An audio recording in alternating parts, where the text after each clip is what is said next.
नमस्कार, आप जुड़ चुके हैं सनराइज के साथ। आल डिपार्टमेंट अस्थायी कर्मचारी, ये इसलिए बोल रहा हूँ, मैडम महबूबा मुफ्ती से आज ये मिले हैं और उनको याद दिलाने की कोशिश की उन्होंने कि जब उनकी सरकार थी उस वक्त एक SRO आया था और उसी SRO की फिर एक बार याद दिलाने के लिए इनके पास, मैडम के पास आए हैं। वो इसलिए आए क्योंकि अब मैडम जो है विपक्ष में आ चुकी हैं, विपक्षी रोल किस तरह से निभाती हैं। पहली कोशिश जब पावर में पहले तो मिलते नहीं थे, आज मिल रही है, क्या कहा है उन्होंने? बिल्कुल गुलशन जी, इस टाइम हम यही कहेंगे कि जैसे असेंबली में आपको पता है कि इन्होंने NC की तरफ से बिल पेश किया गया डेली बेसिस के लिए, इसलिए हम आज मैडम का शुक्रिया अदा करने आए थे और उनको याद दिलाने आए थे कि आप ही के टाइम पे ये बनाया हुआ SRO है 520 जो आपकी और बीजेपी के टाइम पे बनाया हुआ है। तो यही उनसे रिक्वेस्ट की है कि आप ही अपोजिशन में हैं आप और इस पर थोड़ा जोर लगाएं ताकि हमारे डेली बेसिस का ये जो मसला है इसको जल्द से जल्द हल किया जाए। और साथ में गुलशन जी, आपके चैनल के माध्यम से मैं अपने जो जम्मू के हमारे बीजेपी के 28 MLA हैं, हम इनको भी ये मैसेज देना चाहते हैं कि हम जम्मू के लोगों ने बीजेपी को वोट डाला है। हम खुल के बोल रहे हैं, हमने बीजेपी को वोट डाला हुआ है और ये नालायक 28 MLA, हमें इनमें से एक MLA ऐसा कोई नहीं दिखा जिसने असेंबली में डेली वेजेस की बात उठाई हो, जहाँ किसी ने बीजेपी की तरफ से किसी ने बिल लाया हो।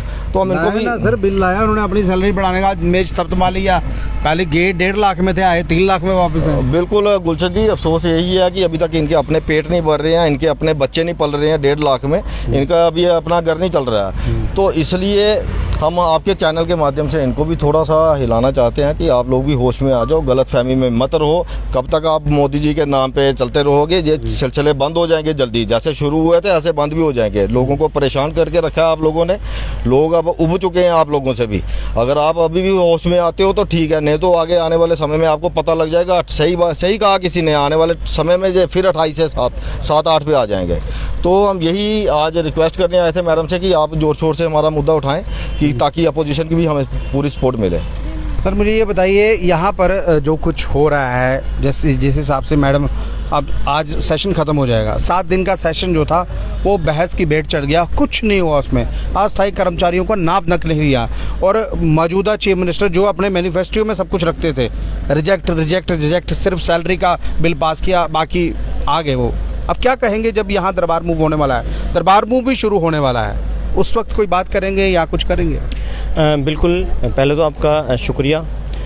ये जो तनख्वाह बढ़ा दी ना उन्होंने, इसी में सबको मिठाई मिल गई और चुपचाप आपकी अपनी चेयर के साथ चिपके जितने भी लोग थे, जिसमें हम तो किसी को कुछ नहीं बोलेंगे क्योंकि हमने, जैसे दीपक जी ने बोला कि हमने तो बीजेपी को वोट दिया। हम अब महबूबा मुफ्ती जी से मिलने आए हैं, तो हम सिर्फ रिक्वेस्ट करने आए हैं। हालांकि ये पोजीशन में भी होते तब भी हम रिक्वेस्ट ही करते क्योंकि हमने इनको वोट नहीं दिया। हम इनको वोट नहीं दिया, इनसे हम क्या मांगेंगे?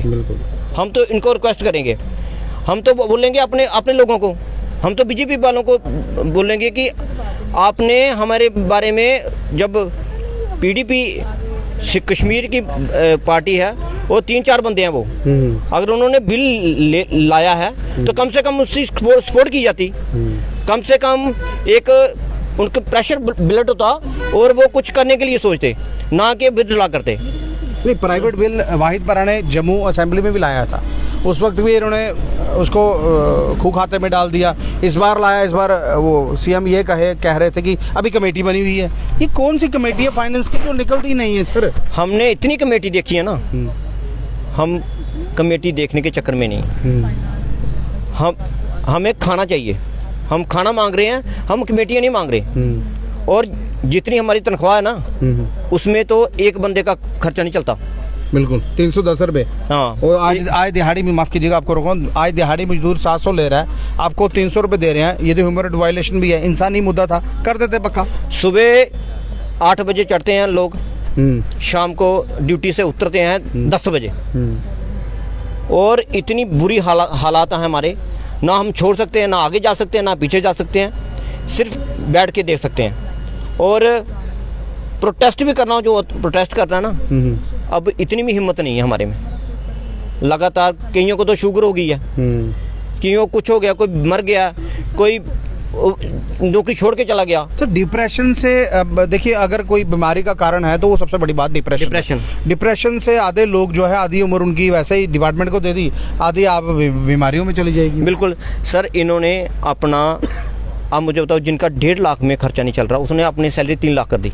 वो कहते चाय चाय पिलानी पड़ती है किसी को। 3 लाख रुपया कर दी। मुझे बताइए, थोड़ा दिन इसको डिले कर देते, इनके बारे में सोचते। गाड़ियों को डिले कर देते हैं। हाँ, गाड़ियों को डिले कर देते, इन कोठियों को डिले कर देते हाँ। जैसे जहाँ पे हम खड़े हैं। इनको डिले कर देते, इनके बारे में सोच देते, कम से कम एक बैच निकाल देते, बाकी वालों को आस हो जाती है कि नहीं हमारा मसला हल होने वाला है, हम थोड़ा दिन और जिएंगे। इन्होंने तो लोगों को मार दिया, मतलब डेली बेसिस लोगों को मार दिया इन्होंने। ये कहते हैं कि हमारे पास नंबर ऑफ वो नहीं है, कितने बंदे हैं। अब मुझे बताइए 2014 के बाद तो बंदा लगा ही नहीं कोई। जो इन्होंने जो इनकी कमेटी ने, जो एनसी की कमेटी ने जो रिपोर्ट दी हुई है, वही लोग हैं अभी तक। उस वाली को पाड़ दिया ना, तो नई कमेटी को बोला कि नहीं दोबारा करो बंदे। जितने बंदे थे वही बंदे हैं और लगातार वही काम कर रहे हैं डिपार्टमेंट में, और डिपार्टमेंट भी इन्हीं लोगों की वजह से चल रहा है। सर आप ही के लोग हैं, आप ही के लोग हैं ना जिन्होंने अभी फ्लड में भी काम किया, दिन रात काम किया। पक्का मुलाजिम तो कोई घर से नहीं निकलता ना, वो तो एसी की हवा छोड़ नहीं सकता। सर्दी में वो ब्लोर में बैठेगा, गर्मी में वो एसी में बैठेगा। आप सर्दी में भी बाहर रहेंगे, गर्मी में भी बाहर रहेंगे। बिल्कुल। और हमारा दोनों तरह का प्रेशर होता है। एक तो अफसर का होता है, और क्या करते हैं हमारी, अगर हम कम जाएंगे ना तो हमारी दिहाड़ियाँ काट दी जाएंगी। आगे कुछ मिलता ही नहीं है, आगे कुछ मिलता है और कटने का डर रहता है। और अगर बीमार बंदा होएगा ना तो भी ड्यूटी पे आ जाएगा वो, कि मेरी डराया जाएगा ना, डराया जाएगा, डराया जाएगा। हाँ। नौकरी पे आ जाओ, नहीं तो निकाल दिए जाए। निकाल दी नहीं जाओगे, तनख्वाह काट दी जाएगी। हो सके कि 10 दिन की बना के दे दें। अब मुझे बताइए, रेगुलर एम्प्लॉई की छुट्टी मारता है 2 महीने 6 महीने छुट्टी मारता है, उसको तनख्वाह, वो मेडिकल लेके आता है, मेडिकल लेता है, उसको तनख्वाह मिलती है उसको। पर डेली बेसिस अगर काम पे नहीं आएगा उसकी छुट्टी काट दी जाएगी। देखिए 310 रुपये कहीं ना कहीं मात्र दिया जाता है। सर आप थोड़ा सा यहाँ आइए। 310 रुपये मात्र दिया जाता है, और वो भी डरा के धमका के। मुझे ये बताइए सर, आज मीटिंग हुई, क्या लगा, कोई बातचीत हुई, कोई आश्वासन दिए? देखिए थोड़ा सा इधर आइए। एक वक्त में ये मैडम चीफ मिनिस्टर थे, उसी वक्त इन्होंने एसआरओ निकाला था। उसी एसआरओ के लिए आप गए, अगर वो एसआरओ इम्प्लीमेंट हो जाता है तो क्या फ़ायदा होगा? देखो, हमें इससे 9,000 से तो खलासी हो जाती कम से कम। इस वक्त हमें क्या मिल रहा है, 311 रुपये दिहाड़ी है पर डे। तो कम से कम वो ऐसा जो 520 महबूबा मुफ्ती जी ने निकाला था, हम सोचते थे चलो कम से कम हमें 2 वक्त खाना तो मिले। सर 520 उस वक्त निकाला गया था जब इनकी सरकार, मैं कहूँ इतनी महंगाई नहीं थी तब। अगर सरसों के तेल की बात की जाए तो 80 रुपये का 1 लीटर आता था, आज वो भी 175 हो गया है। वही बात बोल रहे हैं, 9,000 से तो खलासी होती ना। ये तो बोल रहे हैं उसी 9,000 में ही घिसो। जो सरकार जब गिरी थी, आगे एलजी प्रशासन, उसके बाद ऊपर एलजी के ऊपर एलजी के ऊपर एलजी आता रहा, लेकिन डेली बेच गरीब आवाम के तरफ किसी आदमी ने ध्यान नहीं दिया। कितने एलजी आए, कितने लोग आ गए, जहाँ राज करके चले गए, सब अपना प्रोटोकॉल एंजॉय करके चलते गए। लेकिन जो गरीब आवाम है 61,000 लोगों के तरफ, तभी हम हर जगह बोल रहे हैं, बोलते हैं जो पानी में बह रहा होता है उसको तिनके सहारा चाहिए। हम महबूबा मुफ्ती के पास इसलिए आए हैं, इनका एक कैंडिडेट वाहिद परे ने प्राइवेट बिल गवर्नर हाउस से उन्होंने पास करवा के इनके पास लाया था, लेकिन उन्होंने उसके ऊपर भी कार्रवाई। देखिए लगातार मैं आपको बता दूं नेटवर्क इशू आ रहा है। बानू जी आप यहाँ आइए मेरे साथ। ये मुझे बताइए, अभी आपसे भी मैंने बात करनी है, आप भी सर मेरे साथ आ जाइए यहाँ पे। बानू जी मुझे ये बताइए, आज मैडम महबूबा मुफ्ती से मिले थे, क्या आन पड़ी आपके सभी लोगों को मैडम से मिलने की? देखिए, मैडम के मिलने का जी नहीं, मिलना तो अच्छी बात है, लेकिन इतना तो हुआ ना कि इनकी पार्टी ने एक बिल तो लाया ना डेली वेजर हक के लिए, लेकिन उधर बाकी लोगों ने तो एमएलओ ने बता दिया ना कि हम डेली वेजर के हक के लिए नहीं है। जो बीजेपी के 28 एमएलए थे वो तो ऐसे चुप्पी बांध के बैठ रहे, चुप करके। अगर चाहते थे सभी उसी टाइम वॉकआउट कर सकते थे और बोल सकते थे इस बिल के ऊपर वोटिंग होनी चाहिए और बहस होनी चाहिए। अगर जितने ही लोगों के वेल विशर हैं, जो कोई वेल विशर है, जो वेल विशर सिर्फ अपने प्रोटोकॉल के। आज इस पार्टी को पता चल गया कि इन मजदूरों की क्या कीमत है, सरकार से बाहर कर दिया और आप मिलने गए हैं। अब पता चल रहा है हमें बिल पहले ही ले आना चाहिए था जब हम पावर में। हमने मैडम को यही बोला, जो आपके टाइम का SRO 500 जिसके तहत हमारे ही कुलीग लोग हैं, जो हमारे ही लोग हैं, वो उसी तहत जो परमानेंट हुए हैं, बाकी लोग क्यों नहीं हुए। हमने ये चीज़ हमने बोला, अगर आपने बिल लाया तो उस बिल में कम से कम उसकी बिल के ऊपर आप बहस तो करो।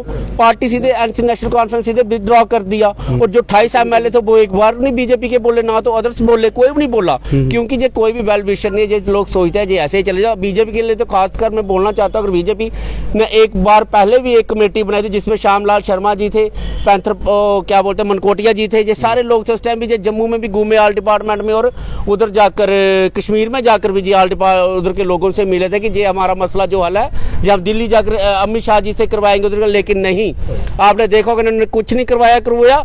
उसके क्योंकि नहीं करवाया कि ये जो लोग हैं, जो सिर्फ सियासत के लोग हैं, जो सियासतदान लोग हैं, ये नहीं कभी भी चाहते हैं कि ये मसला हल हो। अगर होना होता तो क्या बीजेपी जो 28 MLA उधर बैठे रहे 3 लाख के लिए तालियां बजाते हैं, टेबल बजाते हैं, क्या LG के पास अगर 370 टूटने के बाद क्या मिनिमम वेजेस अगर लद्दाख में 2 बार मिल चुका है तो जम्मू कश्मीर में क्यों नहीं मिला आज तक? क्योंकि ये लोग बीजेपी कभी नहीं चाहती कि ये मसला हल हो, ना नेशनल कॉन्फ्रेंस चाहती है ये मसला हल हो, ना तो ये चाहती है ये मसला हल हो। जो पार्टियां सिर्फ सियासत चल रही है, इस टाइम राजनीति चल रही है लोगों के ऊपर, जो कोई पार्टी नहीं चाहती है कि ये मसला हल हो। देखिए, अस्थायी कर्मचारियों पर सियासत कर रहे हैं, सियासत नहीं करनी चाहिए, इंसानी मुद्दा है। और ये लोग भी कहीं ना कहीं, देखिए ये हमारे जम्मू के लोग हैं, पूरी उम्र दे दी है। और सबसे बड़ी बात, उम्र देने के बाद मिला क्या? SRO 520 मिला था महबूबा मुफ्ती और भारतीय जनता पार्टी के वक्त में, लेकिन वो भी कहीं ना कहीं लागू नहीं हुआ। नेशनल कॉन्फ्रेंस फिर एक बार जो है कमेटी खेल रही। सर क्या कहेंगे? मैडम महबूबा से मिल के आए हैं। देखो, मैडम ने तो जो हमारे लिए किया है तो हम ये भूल नहीं सकते हैं, बिल्कुल, क्योंकि उन्होंने SRO तो दिया ना हमें। कम से कम ये जो बाकी सरकारें आई थी, इन्होंने हमें धोखा दिया। अभी हम फिर भी ये कहते हैं कि चलो CM साहब जुबा है, हमारे जो CM साहब है ये जुबा नेता और डिपार्टमेंट हमारा इसके पास है स्टेट्स। तो इस वक्त हम लड़ाई लड़ रहे हैं 61,000 लोगों की, क्योंकि 61,000 लोगों में हमारा डिपार्टमेंट भी है। तो ये इन्होंने करना चाहिए। इनको क्या दिक्कत आ रही है? हर तीसरे दिन 6 महीने कमेटी बना देते हैं, तो कमेटियां बनाने से क्या होगा? अरे भाई, प्रैक्टिकली काम करके दो, फाइल पहुंची नहीं हमारी, इसके ऑर्डर करो। अब्दुल रहीम राठर साहब जो असेंबली के चेयरमैन में है, उस वक्त भी उन्होंने कमेटी बनाई थी और उन्होंने ये कहा था कि कहीं ना कहीं हो जाएगा। अब उनका एक बयान निकल के आता है इस असेंबली से पहले, उन्होंने कहा जब तक स्टेट नहीं आएगी तब हम कुछ कर नहीं सकते। तो स्टेट आने, अगर स्टेट नहीं थी तो गाड़ी कैसे ले ली? अगर स्टेट नहीं थी तो सैलरी कैसे बढ़ा ली? अगर स्टेट नहीं तो स्टेट के डिपार्टमेंट के मकान कैसे ले लिया आपने? कोठी कैसे ले लिया? ये एक बहाना है, ये एक बहाना है। हम रहीम राठर साहब को जो कहना चाहते हैं आपके चैनल के माध्यम से कि इसके ऊपर सोच विचार किया जाए। अगर आपको अपोजिशन पार्टी की भी जरूरत पड़ती है तो उनकी भी राय लेकर इस मसले को सेटअप करें। बाकी मैं इतना ही कहूँगा, बाकी मेरे साथी दूसरे भी है बोलने वाले। आप क्या कहेंगे? नमस्कार भाई जी, मैं डोगरी गल करांगा। साढ़े कोल डिपार्टमेंट है CM हाउस का, सारा डिपार्टमेंट तो सारा डिपार्टमेंट चीफ जिन्ना भी ब्लाक है सारा दिखने सर, मंत्रियों दी IPS अफसर KS अफसर सारे ही कोठियां दिखने आ, लेकिन साढ़ा इन्ना रा मसला हल नहीं होया तो क्या फायदा? देखो ना, स्टेट इलेक्ट्रिकल डिपार्टमेंट डिवीजन, ये वो डिपार्टमेंट है। और सबसे बड़ी बात, जिनकी हमेशा सेवा जो है सरकार के लोग जो है वो लेते हैं। अगर स्टेट इलेक्ट्रिकल डिपार्टमेंट है सर, आप लोग 24 घंटे हमेशा तत्पर रहते हैं, सुबह शाम जब मंत्रीगण आते हैं आप हमेशा करते हैं, लेकिन आपके लिए क्यों नहीं किया जा रहा? सर वही तो पूछना चाहता हूँ, ये डिपार्टमेंट हमारे CM साहब के पास खुद है जी, उनकी सैलरी ज़्यादा हो सकती है, हमारी क्यों नहीं हो सकती? क्या वही 310 रुपये दिए? वही मिल रहे हैं सर। या गांधीनगर में 350 क्वार्टर है सर। अगर आप बाहर इलेक्ट्रिकल का काम करें तो उसमें ज़्यादा कमाई है। यहाँ पर 15-16 साल दे दिए यहाँ पे, और बाहर जाके क्या काम करना?